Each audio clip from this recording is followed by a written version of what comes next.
أشرقت نفسي بنور من فؤادي حينما السلام علیکم ورحمۃ اللہ وبرکاتہ۔ ریڈیو HRDF میں آپ کا استقبال ہے۔ تقریباً 11 بجے کا وقت تھا۔ اسکول آفس میں فون آتا ہے کہ 9ویں جماعت کے طالب علم شرف الدین کے والد کے اسکوٹر کو کسی کار نے ٹکر دے ماری ہے، جس کی وجہ سے وہ شدید زخمی ہو چکے ہیں۔ ابھی وہ اسپتال میں ایڈمٹ ہیں، لہذا شرف الدین کو آگاہ کیا جائے اور اسپتال لے جایا جائے۔ یہ اطلاع فون پر دی گئی تھی۔ اساتذہ اس بات کو لے کر بے حد فکر مند تھے کہ جب یہ اطلاع شرف الدین کو دی جائے گی تو وہ نہ چاہتے ہوئے بھی زور زور سے رونے اور چیخنے لگے گا۔ اسی لیے یہ حالت دیکھ کر اساتذہ پریشانی میں مبتلا تھے۔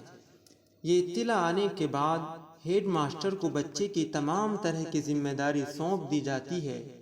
ہیڈ ماسٹر شرف الدین کو بلاتے ہیں اور حادثے کی مکمل اطلاع دیتے ہیں، لیکن یہ جاننے کے باوجود کہ ان کے اپنے والد سیریس حالت میں اسپتال میں ایڈمٹ ہیں، اس کے چہرے پر ذرہ برابر بھی تبدیلی کے آثار نظر نہیں آ رہے تھے۔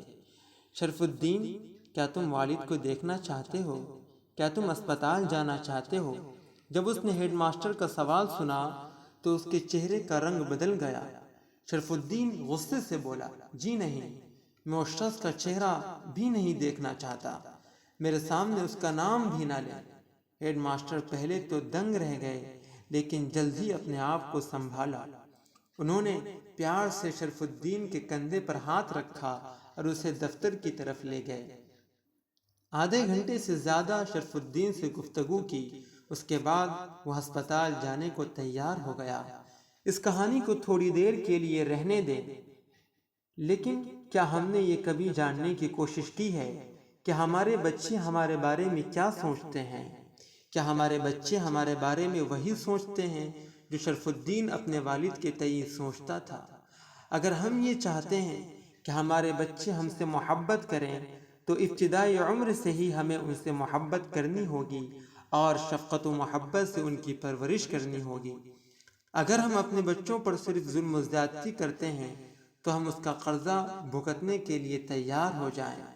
قرآن و حدیث سے ہمیں یہ سبق ملتا ہے کہ ہم اپنے بچوں کی پرورش پیار اور محبت اور شفقت سے کریں۔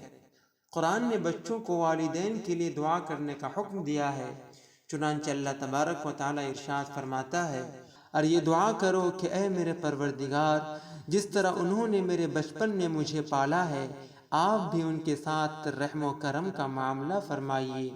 یعنی یہ بات واضح ہے کہ جو لوگ بچپن میں اپنے بچوں کے ساتھ شفقت و محبت کا سلوک کرتے ہیں، انہی لوگوں کے حق میں یہ دعا قبول ہوتی ہے۔ تمام والدین کو یہ سمجھنے کی ضرورت ہے کہ جو والدین بچپن میں اپنے بچوں کو زیادتی کا نشانہ بناتے ہیں، وہ ایسی دعا کے مستحق نہیں ہوتے۔ إلهي خذ بقلبي للرشد